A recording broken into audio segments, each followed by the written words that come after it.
Okay, let me start. Again, those of you who've heard it before, forgive me, but welcome to LaRouche PAC's Saturday Night Class Series. Today we have Bob Ingram on George Washington, Benjamin Franklin, and the U.S. Constitution. My name is Tony Pappert. I'll be hosting. And I want to make introductory remarks, which may seem far off the subject of the presentation, but I do think they are related and you have to hear them. You're probably aware that over Thursday and Friday, Russia and Russian President Putin began to annex or incorporate 4 districts of Ukraine into Russia. Now, both the fact that Russia did this or is doing this and how Russia did it are both extremely important.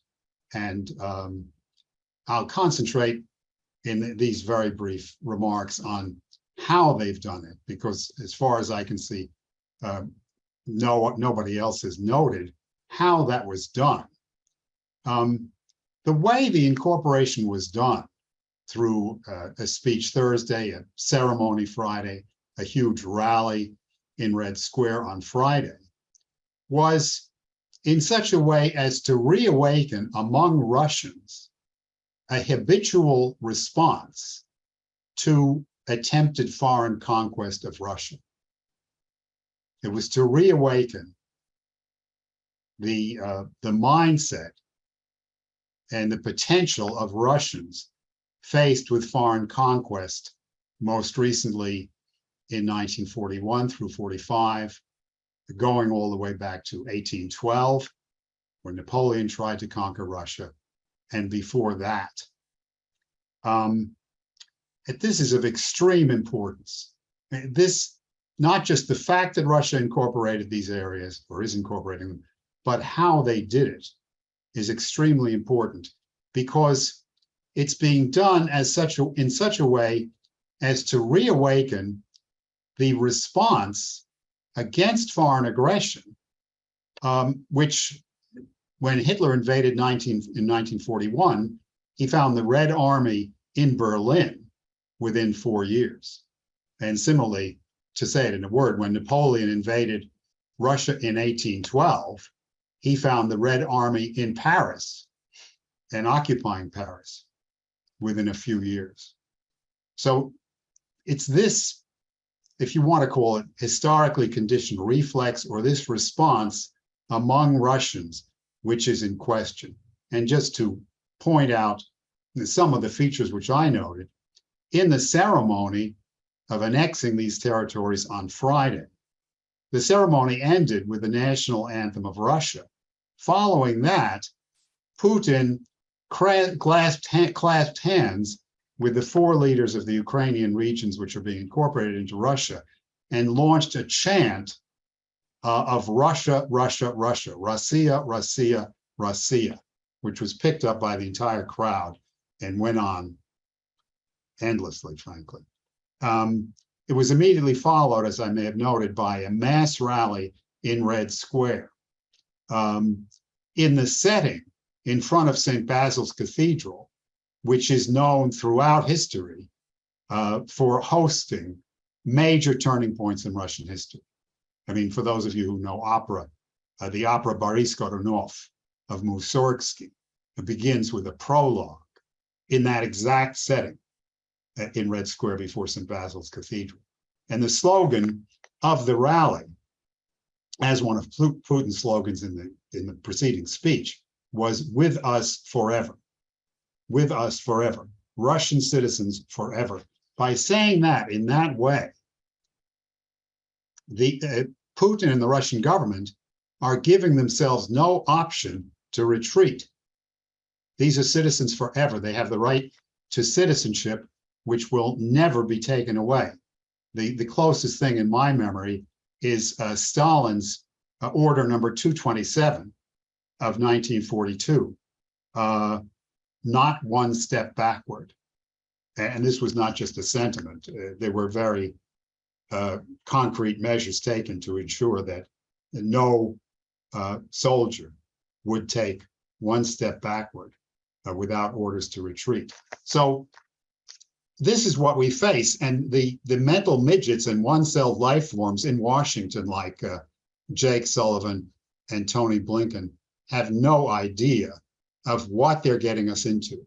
This is extremely serious, and this must be the top issue of the elections coming up in a little over 6 weeks, because we may not have much more time to turn this thing around. So that's a brief note, and let me hand it over to Bob. Okay. Hello, folks. I'm glad that we're competing with President Trump here tonight. He's speaking in Michigan, so I am happy that some of you managed to or made the decision to join us in this meeting. So this is on, as people may, for people who were on last week. I discussed the period really from during the Revolutionary War up until 1787, the period to actually create a republic, and to the period leading into the Constitutional Convention. And I focused on the role of George Washington as leading that fight to convene and create the Constitutional Convention, which is not generally how it's portrayed in history books. They talk about Madison and Hamilton and others, many of whom did very, very good things. But the role of Washington as sort of the commanding officer of this effort is usually overlooked. Now, what we're going to do tonight is to go into the Constitutional Convention itself. Now, some of what I'm going to cover may seem a little surprising to people, because I don't think I'm actually going to get to the convention until about halfway through this presentation, because what I want to describe is the environment and the dynamic which was in play, leading into the convention. Not the battle, the political battles like the Annapolis Convention and some of the things I discussed last week, but the deeper, more fundamental issues which were being discussed. And I very much want to emphasize that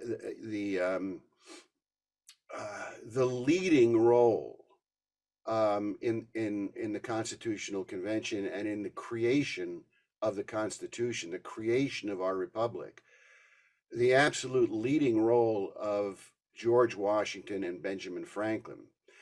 And again, this is not how it's usually portrayed in the history books. Of which there are many, many written.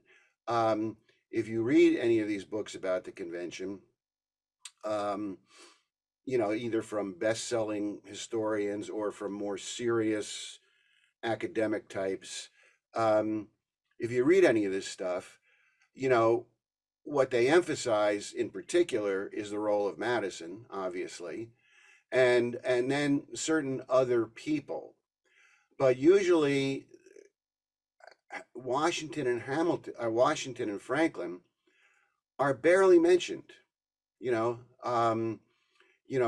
Washington was the president of the convention, and as such, he saw as his role that he should not really, from the podium, because he was sitting in the front of the room at the podium, he saw as his role that he should not really intervene on one side or the other, that he was the chairman, the moderator, and that was what he was going to do. And in fact, he did speak, a number of times, but nowhere near what other delegates spoke. So generally, his role in the convention is downplayed, or almost seen as insignificant. And then you have Franklin, who was very old and very ill. He had to be carried to the convention, to the hall every day from his home. He couldn't walk.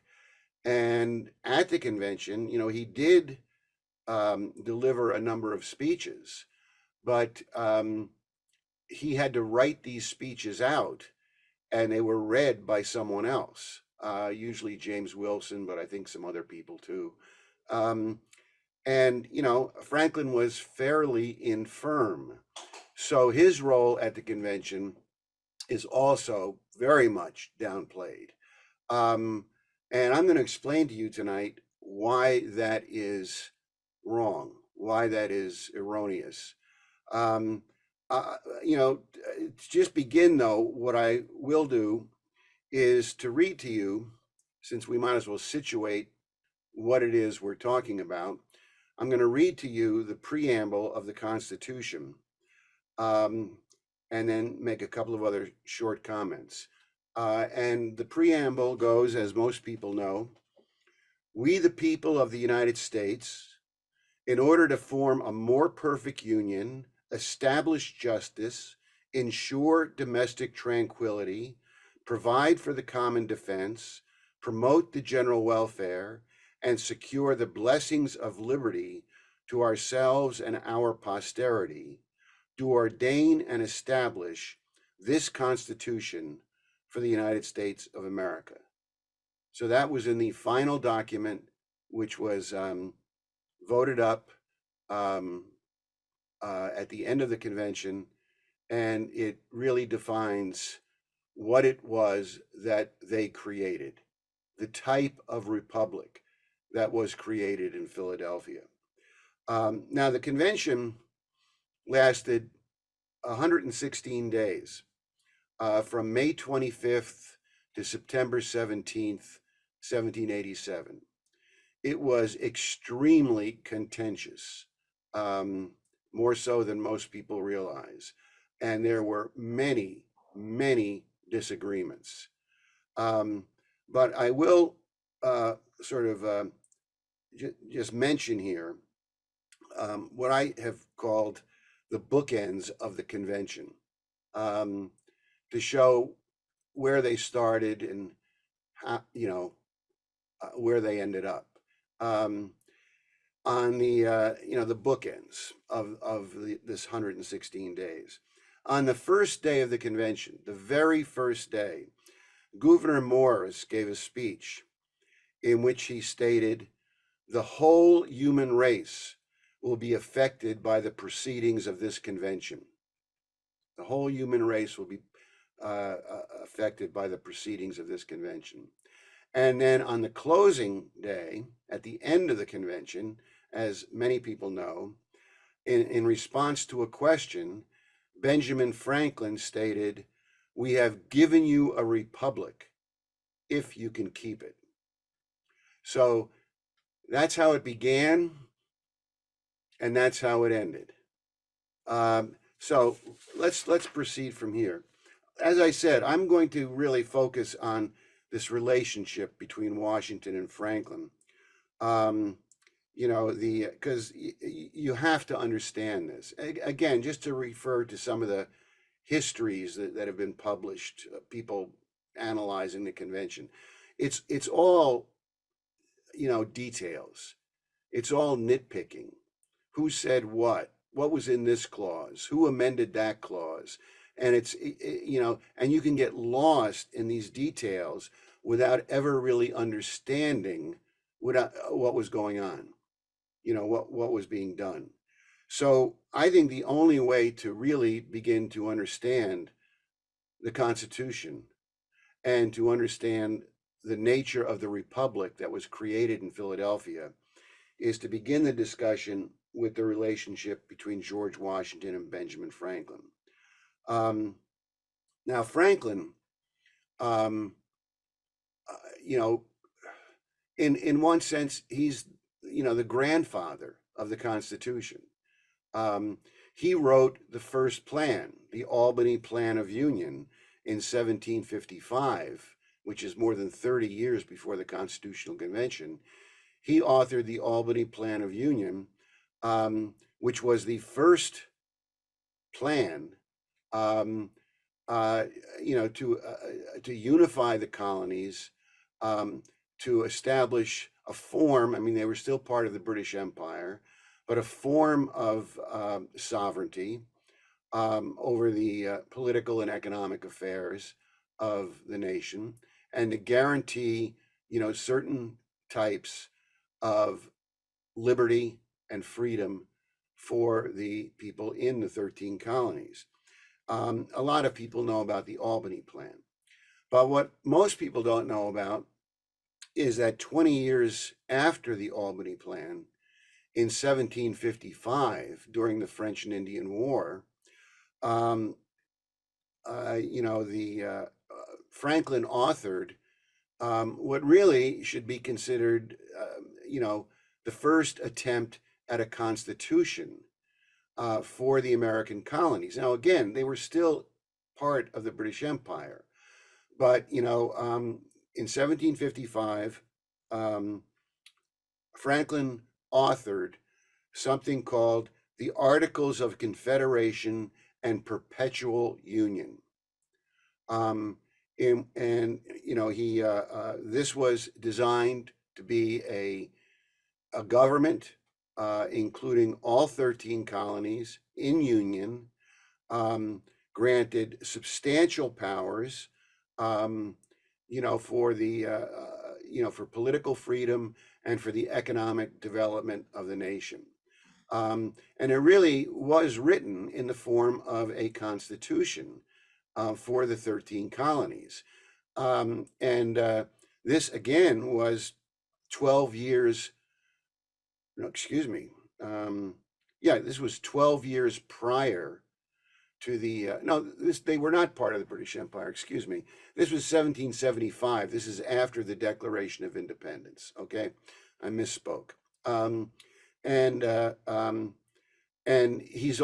He wrote this as a proposed constitution for the newly independent 13 states, for essentially the newly independent America, as was established with the Declaration of Independence.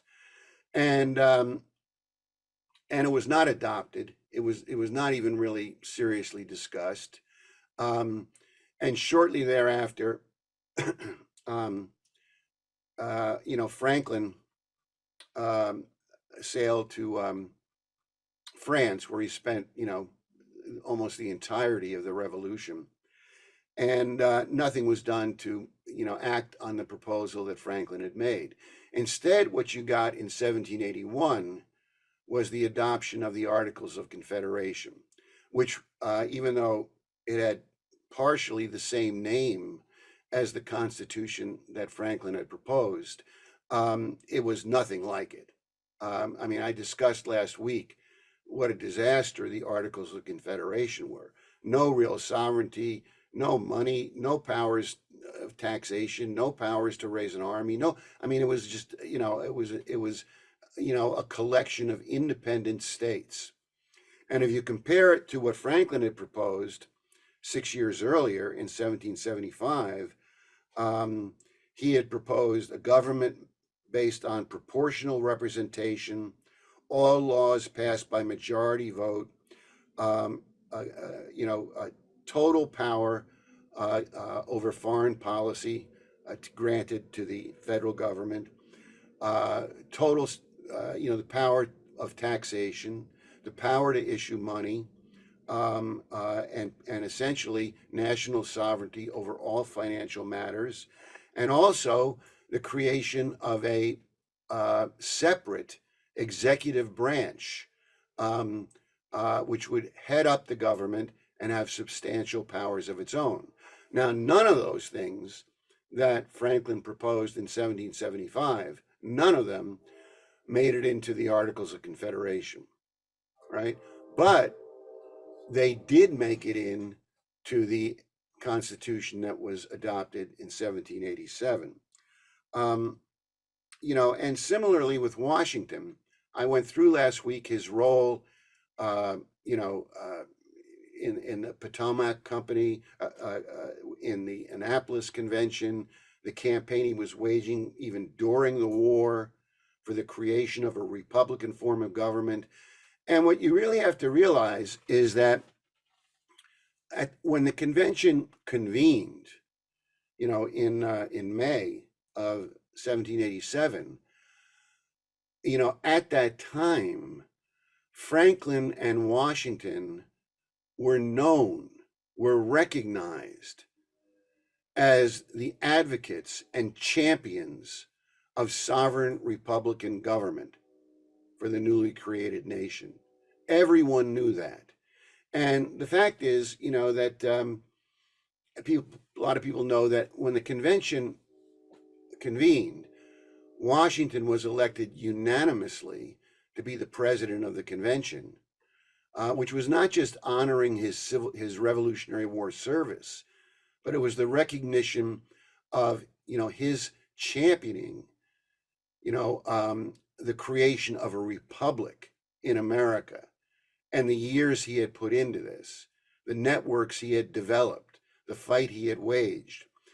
It is also the case that it's at least, I believe, this is my view, at least 50-50, that if Franklin had not been so old and so ill and so incapacitated, that he might very well have been nominated as the president of the convention, because everyone knew, going back to the Albany Plan of Union more than 30 years earlier and everything he had done in the interim, everyone knew of Franklin's great role, in organizing for a sovereign Republican government in America. These were the two key individuals. These were the two critical leaders of Republican constitutional government in America for decades leading into the convention. So those are the two individuals you look to if you really want to understand the convention. Not to what Madison writes in his, very highly suspect notes. But there would have been no constitutional convention ever if it were not for Washington and Franklin, and everyone in America knew it.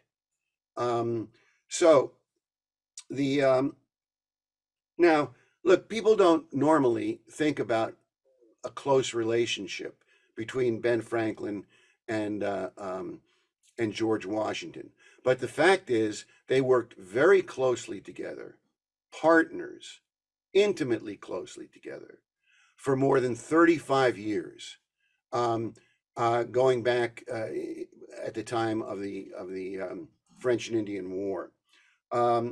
They met at a meeting they met in 1754 at a meeting that was convened by the British commander Braddock, and Washington and Franklin both attended that meeting.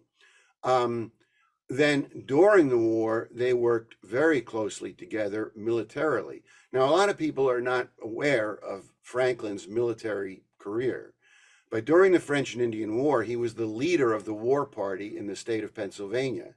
He commanded the Pennsylvania state militia, and he actually led troops into battle on a number of occasions. Washington was the commander of the Virginia militia. Franklin was the commander of the Pennsylvania militia. They met frequently during the French and Indian War, both in Philadelphia, and also Franklin came down to Mount Vernon. After the disastrous Ohio campaign, when Braddock's army was routed and defeated, Washington wrote a long report on what had happened, in Ohio, with the defeat of the British Army. He wrote a long report, which became known popularly as Washington's Journal. he sent this to Franklin. Franklin immediately published it in the Philadelphia Gazette. And from there, he had it published in other newspapers that he had a controlling interest in. And in, you know, in a matter of time, it was published in virtually every newspaper in the 13 colonies. When Franklin argued for the Plan of Union the very next year in 1755, he used excerpts from Washington's journal to argue why the colonies had to come together in a unified government. So Washington's journal contributed directly to the Albany Plan of Union. After the French and Indian War, they stayed in very close contact together. They had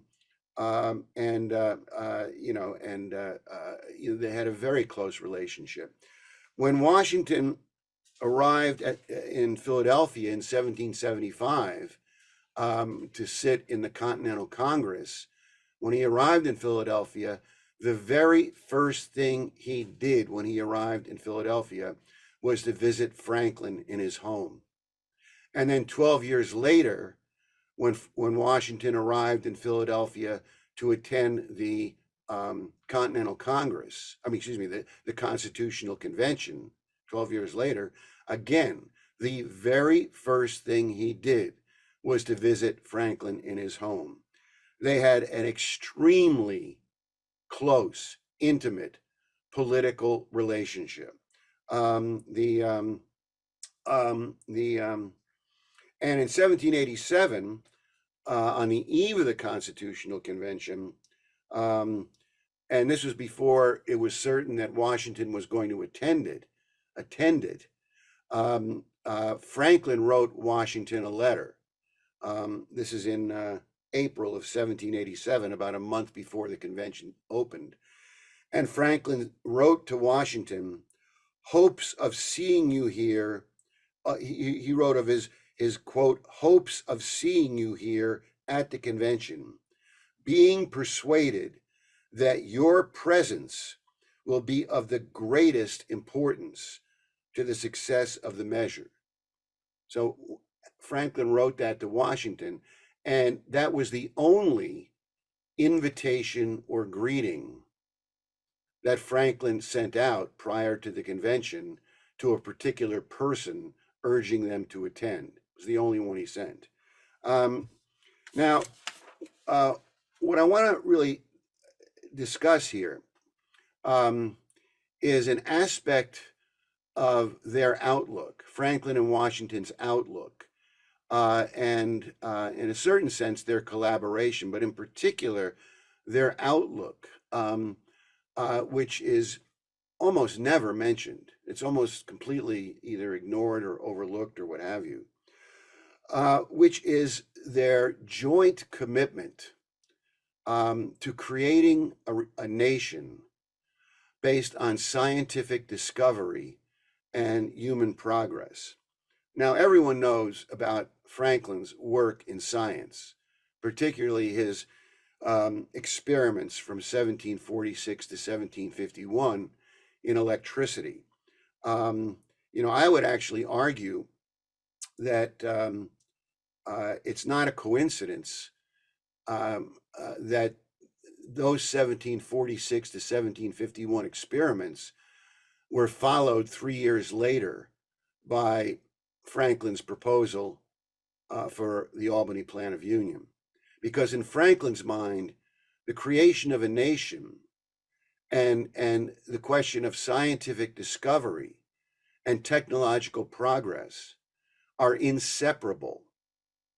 They cannot be separated, because it is the question of discovery and science and upward progress which is the basis for the republic, for the nation state. Now, what most people don't know is they don't know anything about George Washington, the scientist. They just sort of think of Washington as, well, he was this farmer, and he became a general, won the war, then he was the president. But his actual role as one of the leading scientists in America is generally unknown. But the fact is that, by the time he had left the presidency, and it began, much earlier, it began in the early 1760s. But for over 30 years, Washington developed into, willfully, the leading agricultural scientists in the United States, and was recognized as such in the United States, and his fame had also spread to many people in Europe. He was the leading agricultural scientist. Now, in 1759, well, let me put it to you this way. In 1761, Washington inherited Mount Vernon, 1761. It was at that time a fairly rundown and, semi-prosperous, or, it was a fairly rundown tobacco plantation. That's what it was. Washington immediately began to transform it. In 1759, he purchased a copy of a book by Edward Weston entitled A New System of Agriculture. In 1760, he began a diary where he noted all of his daily observations on the weather, notes on what was going on with the planting of crops, the progress in his agricultural experiments, and he kept this diary for decades.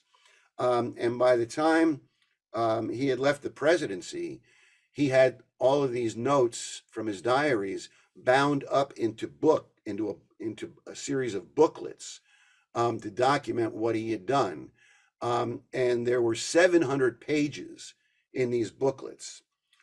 He became a convert to something called the New Husbandry, which was something then being discussed widely in Europe.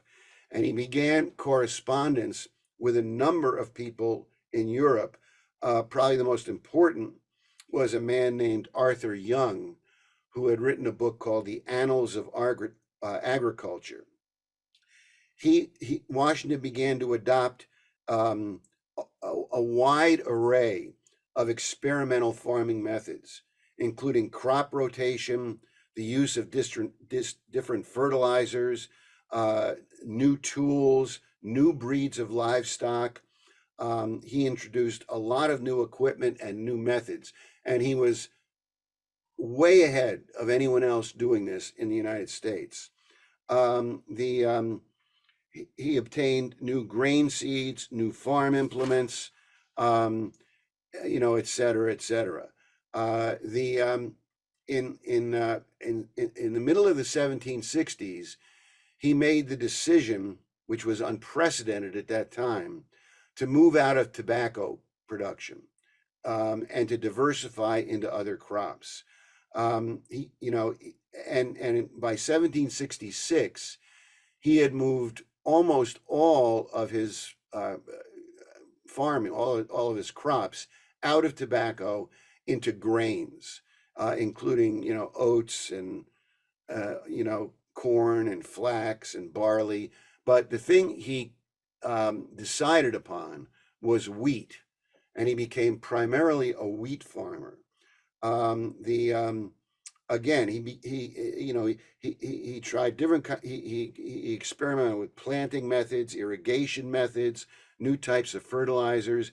He became the first American farmer to develop the use of compost as a form of regenerating the soil. By the time of the Revolutionary War, he had turned Mount Vernon into an agro-industrial complex. He built the largest and most modern grist mill in America. He widened the river and dammed it to create a large mill pond.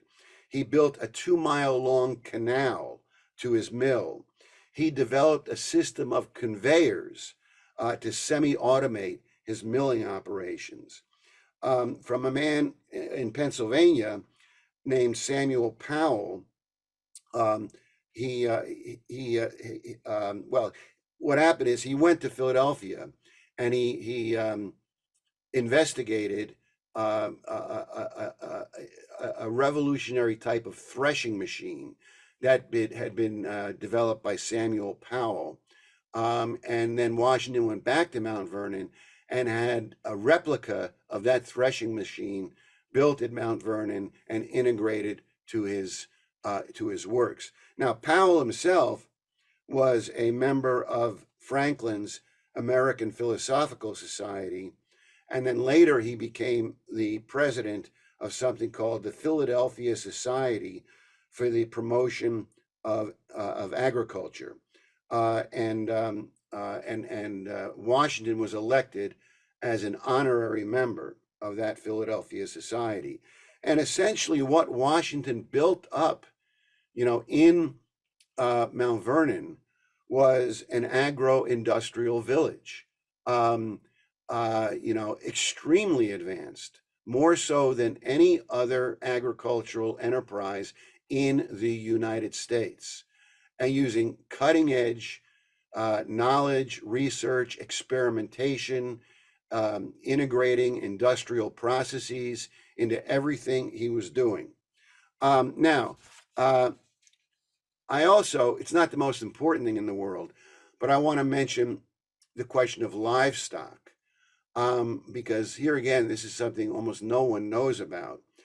But Washington was the first person in America I'm not saying he was the first one to use them, but he was the first one to introduce the widespread use of mules as the basic farm work animal. Now, to breed mules, you need a male donkey, which is actually called a mammoth jack male donkey, and a female horse. Now, prior to the Revolutionary War, the British had outlawed the importation of mammoth jack donkeys into the colonies. It was a crime to bring one in or to own one. After the war, what happened was when Washington was president, so this is getting towards the end of his life, but when he was president, he received as a gift from the King of Spain a mammoth jack donkey. And then later he got a couple more from Lafayette. And he began breeding mules at Mount Vernon. By the time of his death, he had switched over almost entirely from horses to mules in Mount Vernon. The horses were kept for, people to ride them and what have you. But as work animals on the farm, they had switched up over almost entirely to mules. No one else in Virginia or anywhere else was doing this. And from Mount Vernon, this began to spread. Now, I'm not saying Washington was entirely responsible for this, but he was largely responsible for it. And the use of mules began to spread first through Virginia and all over the country. Now, a lot of people don't know much about mules, but, for instance, people have the wrong idea about, certain things because they've watched too many Hollywood movies or TV shows. They think that when the wagon trains crossed America, they were pulled by horses.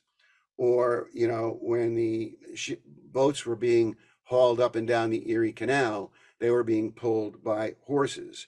Or when, during the Civil War, the cannons and everything else, the wagons were being pulled by horses. None of that is true. 90% of this was done by mules, because mules were stronger, had more stamina, were smarter. Mules are smarter than horses. They were smarter, had more stamina, they were stronger, they could go much longer without water. If you sent a wagon train across the United States pulled by horses, they would all die after a couple of 100 miles. They were pulled by mules. This became the dominant work animal in the United States, until first the railroads and then later the internal combustion engine. And this began at Mount Vernon in the experiments that Washington was carrying out. So, as I said, Washington was made an honorary member of the Philadelphia Society for the Promotion of Agriculture. He was also in 1797, the year he left the presidency, he was elected as a member of the English Board of Agriculture.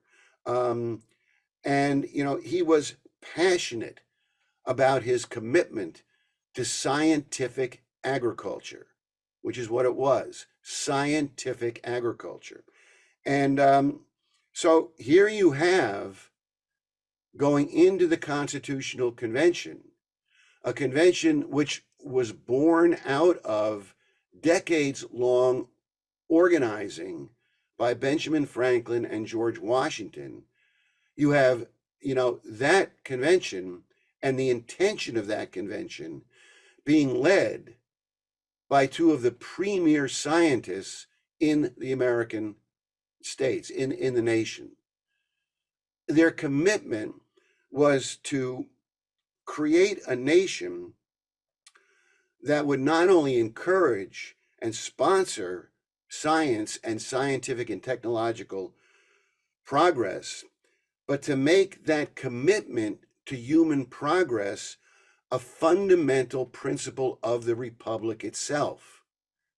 That was their intention going into Philadelphia. And anyone who, doubts that, you really need to examine this, because this was at the center of who they were and what they knew the nation had to become. So let's running out of time already. Let's run into let's quickly move into the convention itself.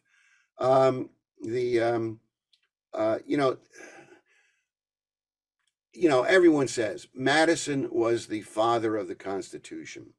There's not a word of truth in that. Madison did some good things back then. He helped organize the Annapolis Convention under Washington's direction. Later, under Hamilton's direction, he contributed to the Federalist Papers. He fought for ratification in Virginia. So, it's not all black. But, to say that he was the father of the Constitution is just to ignore the facts, to ignore the historical record. At the convention itself, he was primarily a note taker, producing his notes on the convention, which is very incomplete, and the content of it is highly suspect to begin with.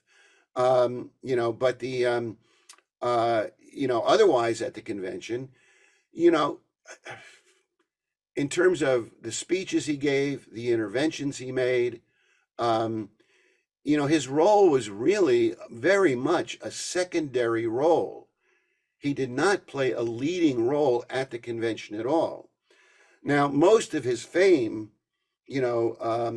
stems from his authorship or co-authorship, because some people think it was co-authored by Randolph, but his authorship of the Virginia Plan.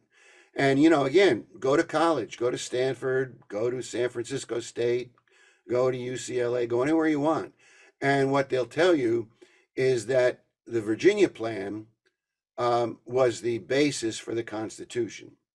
Again, that's provably not true. Provably not true. First of all, as a lot of people have not done, read the Virginia Plan. Just read it. And then read the Constitution. There's almost nothing, similar in the two documents. Almost nothing. And what is similar is minor details. Actually, if you want to find a document, and again, it's not really the Constitution by any stretch of the imagination, but if you want to find a document that's much closer to the U.S. Constitution than the Virginia Plan, it's the New York State Constitution, which I believe was adopted now I've got the date here somewhere, but I'm on the wrong page. I think it was either 1775 or 1777. It was adopted during the Revolutionary War. It was co-authored by John Jay and Gouverneur Morris. There are many features of it very similar to what was in the U.S. Constitution, and in particular, the New York State Constitution calls for a very strong executive, governor, very strong executive office, and it's closer to the Constitution than the Virginia Plan is. If you look at the Virginia Plan, look, well, this is a little bit out of order, but I might as well do it now. It's well, look at the final Constitution, the Constitution which was, adopted, which people signed in Philadelphia, which was ratified. In that Constitution, you have a powerful, independent presidency, a presidential system. You have a powerful national judiciary, independent, powerful national judiciary. You have absolute sovereignty over the issuance of money. You have powers of taxation and credit, and national powers of taxation and credit generation. You have the power to foster economic advancement and scientific breakthroughs. Now, that's what's in the Constitution. None of it is in the Virginia Plan. None of it. If you look at the Virginia Plan, what it establishes is a parliamentary system. People say, well, it had the 3 branches of government. Sure, read, the Virginia Plan. All power lies in the Congress. It is a parliamentary system. The president is ceremonial with very, very limited authority over anything. And the federal judiciary is almost non-existent. It's in the Virginia Plan, but it has no power. It does not rule over constitutional law. It's a judiciary that's essentially toothless, in which the state courts reign supreme. So it's a parliamentary system. So I mean, this is what the Virginia Plan was, that's Madison's claim to fame, and now look, I'm going to have to skip over some of this because I just am. I was going to go into some of the key battles at the convention. One is this question of, will there be representation based on states, each state getting an equal vote, like under the Articles of Confederation, or will it be based on representation based on population? This was extraordinarily contentious, probably the most contentious issue at the convention, but I'm not really going to, to discuss that much. On a second, primary and a very important battle was over the question of the presidency. Again, they took what Madison had proposed in the Virginia Plan and threw it out the window. And they crafted an independent, powerful executive office. And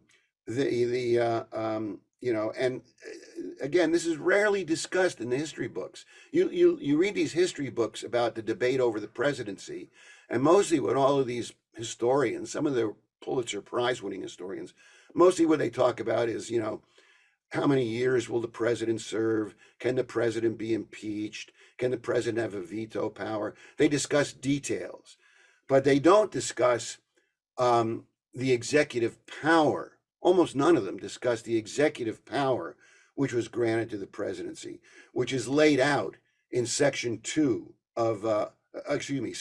1 of Article 2, where the president is given very, very broad powers. And related to the presidency was the judiciary, which in Article 3 again establishes a strong, independent judiciary, which has power extending to all law in all states arising under the Constitution. This is completely absent from the Virginia Plan, and this was added largely both the power of the presidency and the power of the judiciary, including the creation of a Supreme Court, were largely the work of Hamilton and Gouverneur Morris, and a very small handful of other people who demanded this. Now, one of the things that was done in the Constitution was, what's today called implied powers, but that's a modern term, really. That they included in the Constitution, and I believe this is in Article 1, Section 8, but I'm not positive. They included, what they put forward was that they were empowering the new government to make all laws which are necessary and proper to carry out the mandate of the Constitution and to carry out, the mandate of, the Republic. All laws necessary and proper. And this, together with a couple of other things, are what today are called the implied laws. This was absolutely, put in there by Hamilton and Morris. Initially, what Hamilton wanted to do was he wanted to enumerate the powers he wanted into the Constitution. The power for a national bank, the power for infrastructure, building canals, the power for a number of other things. And a lot of it focused on sovereign power to develop the nation economically and scientifically.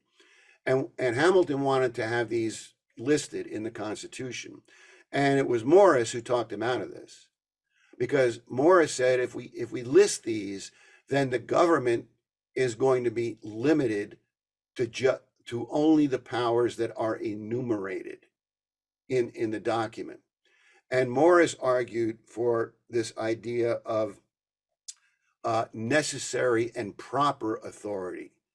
And Morris argued that, between the necessary and proper clause, as well as several other clauses which give the government expanded power, what are called the general welfare clauses, between the general welfare clauses and the necessary and proper clauses, that everything Hamilton wanted to do could be done under those clauses. And also under those clauses, other things could be done as the need arises. Now, it didn't, take long to convince Hamilton, and he was quickly won over to Morris's viewpoint, and that's what they put in the Constitution. And this was later a key argument, this necessary and proper clause, which Hamilton vigorously defends in the Federalist Papers, and it is also the basis for the Hamilton's proposal for a national bank. And when Hamilton wrote his defense of a national bank, Jefferson opposed the national bank and wrote an argument to Washington saying it should be vetoed. And Hamilton wrote a reply, I think it's something like opinion as to the constitutionality of the Bank of the United States. His whole argument lies in this necessary, these necessary clauses and in the general welfare clauses. So they're creating a government which has within it, it's not a social contract. It's not a set of rules and regulations. They're creating a government which has sovereign authority to act on behalf of the American people, on behalf of the general welfare, and to promote policies which are going to develop the nation, which are based in the concept of human progress, and that's what they're writing into the Constitution. Again, I'm going to have to skip a whole bunch of this. And to give you a sense of what they did, and it was very deliberate. The Virginia Plan was put forward, and this was shortly followed by the New Jersey Plan, which, if anything, was much worse than the Virginia Plan. And what Hamilton said, he gave a speech at the convention, and he said that as far as he was concerned, that the two plans were the same pork, this is a direct quote, the same pork with only a change of sauce. That's how he described the Virginia Plan and the New Jersey Plan. And he said, I reject both plans, and we're going to create something entirely different. Now, this is the speech, the 6-hour speech that Hamilton gave, which all the historians say was a big blunder, but if you actually look at what occurred after that speech, over the course of the next 3 months, is what Hamilton had called for in his speech, and the rejection of the Virginia Plan and New Jersey Plan, and the creation of something entirely new, with broad powers, a sovereign presidency, a sovereign judiciary, a power to act on behalf of the general welfare.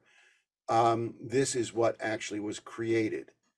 So, people, in terms of intention, not details, but in terms of intention of the type of republic they were trying to create, the final document was much closer to what Hamilton had proposed than the Virginia Plan. And people will object to that, but you have to think it through. Because a number of the specific things Hamilton proposed were not adopted, but the nature of the republic they created was closer to what Hamilton had proposed than what was in the Virginia Plan. I'll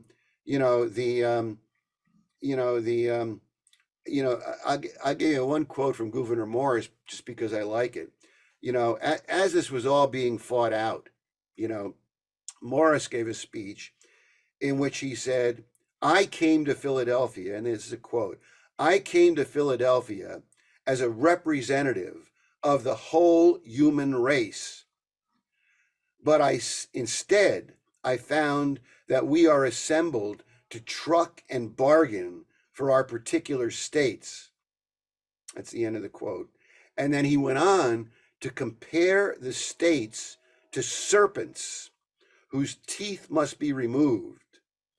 And then he said, quote, this country must be united. If persuasion does not unite it, the sword will.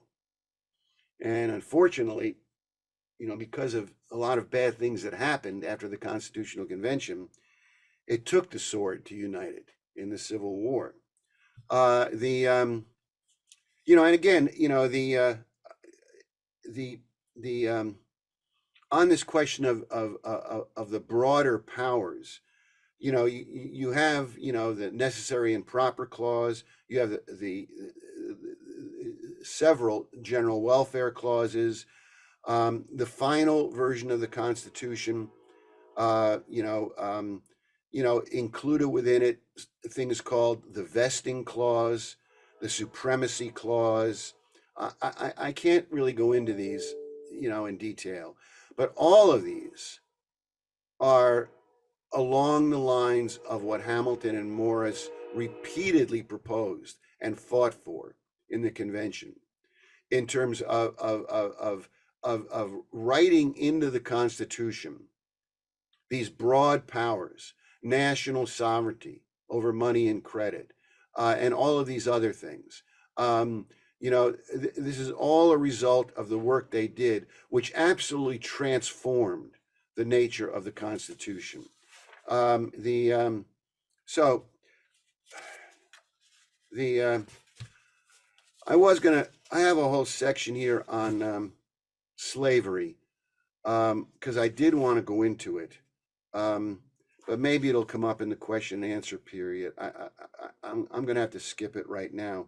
What I will tell you is one thing, which is that, a lot of people have the idea that, slavery was not a big issue at the convention, that people generally accepted it, or that, everyone made a rotten deal with the South to accept slavery, and that's just completely untrue.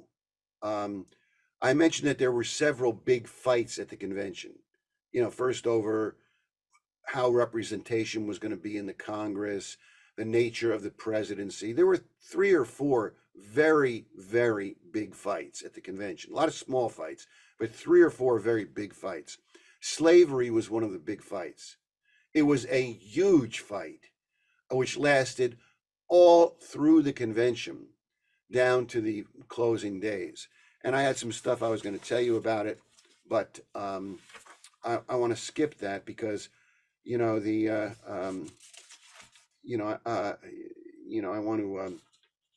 want to get to one other thing. The ratification, or we're leaving the convention. The ratification of the Constitution, again, many people played a very important role, but the way you should look at it is the way I described the organizing for the Constitutional Convention itself prior to 1787, the organizing for the Annapolis Convention. It was really Washington who was the driving force, leading into the Constitutional Convention, where people like Hamilton, even Madison, and many others were doing good things, but it was really under Washington's leadership and direction. He was really the commander-in-chief of this whole effort. And the same is the case with ratification. And again, this is rarely acknowledged. They talk about the Federalist Papers, very important. They talk about the ratification fights, particularly in Virginia and in New York, very important. But, during those months, Washington is writing dozens and dozens of letters to leaders in every single state, urging them, pushing them on, kicking them in the rear end, explaining to them what's at stake. And they're writing back to him, and there's dialogues going on. And it is Washington who is commanding the whole effort for ratification. And one other thing to just keep in mind is, when these conventions were held in all 13 states, actually, I guess they didn't do it in Rhode Island because Rhode Island had hadn't even attended the Constitutional Convention. But when the conventions were held in all of these states to ratify the Constitution, the people who were supporting ratification could stand up, on the floor of those conventions and address the delegates to those conventions and say to them, General Washington wishes for you to ratify this Constitution. And believe me, that's not, small potatoes. The fact that Washington was asking the people of every state to ratify the Constitution, was very significant in swaying people's minds. Now, I'll just close with a discussion of what comes next, because, the general, argument of this series of classes over the last month or so has been that the American Revolution lasted from 1775 to 1796, and that Washington was the leader of that entire revolution throughout every phase of it. The term Washington as the founder of our nation is not just a nice romantic phrase. It's literally true. And I want to just read to you a couple of things that were written to Washington after the Constitutional Convention. To give you a sense of how some people viewed Washington's role, his necessary role in the completion of the revolution, in the creation of the Constitution was just words on paper. The Republic actually had to be created in real life. And what people knew it could not be done without Washington. So in 1788, Gouverneur Morris wrote a letter to Washington in which he begins the letter by saying, "You must be president. No other man can fill that office. No other man can draw forth the abilities of our country. You alone can awe the insolence of opposing factions and the greater insolence of assuming adherents. You will become the father of more than 3 million of children, and while your bosom glows with paternal tenderness, in theirs, or at least in a majority of them, you will excite the duteous sentiments of filial affection." And then in a second letter, Morris writes to him, this is all, right after the convention. In a second letter, Morris writes to him, "Should the idea prevail that you would not accept the presidency, it would prove fatal to ratification. Your cool, steady temper is indisputably necessary to give a manly tone to the new government. You therefore must, I say must, mount the seat. You are the indispensable man." Another letter, which was written to Washington in the same time period, was by Light Horse Harry Lee, one of the people most loyal to Washington in the state of Virginia. And he says, "My anxiety is extreme that the new government may have an auspicious beginning. To effect this and to perpetuate a nation formed under your auspices, it is certain again that you will be called forth. Without you, the government have but little chance of success." And then a couple of letters from Alexander Hamilton. In the first one, he writes, "You will permit me to say that it is indispensable you should lend yourself to the government's first operations. It is to little purpose to have introduced a new system if the weightiest influence is not given to its firm establishment in the outset." And then in another letter, Hamilton wrote to Washington, "I feel a conviction that you will finally see your acceptance to be indispensable. It is no compliment to say that no other man can sufficiently unite the public opinion or can give the requisite weight to the office.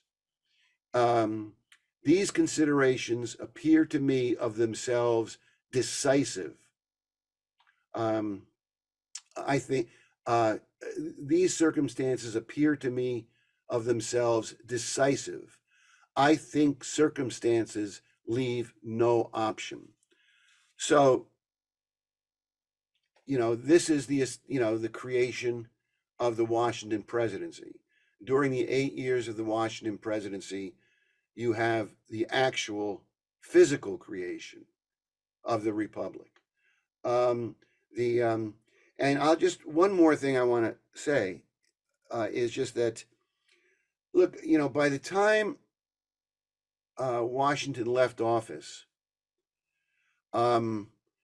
he had turned his back on or become enemies of every member of the Virginia delegation at the Constitutional Convention. Right? Madison, Randolph, Mason, all of them. Because his notion, which was identical to Franklin's notion, maybe not in every detail of, how many, I mean, like Franklin wanted a unicameral legislature, which he gave up as part of a compromise. But in terms of what the republic should be, what the governing principles and intention of the republic should be, he began to recognize that not only was this not shared by the people in the convention, the Republican delegates in the convention, but that by that they in fact had turned against the republic, that they had become enemies of the republic. In the closing years of his life, Washington was very forthright and very vocal in his attacks on Jefferson. Martha Washington at one time stated that she called Jefferson, and this is, towards the end of Washington's life, Martha Washington called Jefferson despicable. That was her word. And she said that his election to the presidency in 1800 was the greatest misfortune our country has ever experienced. Now that's saying a lot, the greatest misfortune. Washington, after about 1796, never again mentioned Madison's name in public or private. He had reached the point where he knew that Madison was the enemy of what Franklin and Washington had created in Philadelphia. So, so this is a very shortened version of part of the story. And, what I will say is that,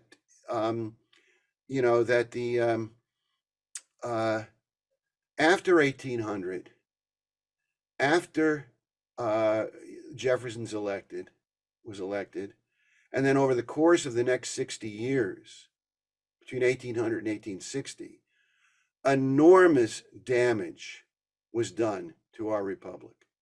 Enormous damage was done to it. But the republic itself and the principles the republic was founded on endured, despite the damage, despite several really outright treasonous presidents. That the republic endured, the principles endured, only to be revived again by Abraham Lincoln, where the republic was recreated, but based on the same principles absolutely coherent with what Franklin and Washington had fought for. And, again, I don't consider this, a history lesson, because today we have to know what those principles were, what Franklin and Washington were fighting for. Forget all this nonsense, this chatter about James Madison. Forget this social contract theory. The living and breathing republic, which was created based on science, progress, the understanding that human beings are creative and should have the freedom to create and progress for future generations. That it is of utmost importance that we revive this today, and in fact to understand that this is exactly what Franklin and Washington created in the first place. So I'm going to stop right there. Once again, like last week, I went over, but we can, if we get a lot of questions, we can go over in the questions and answers. So that's it for me.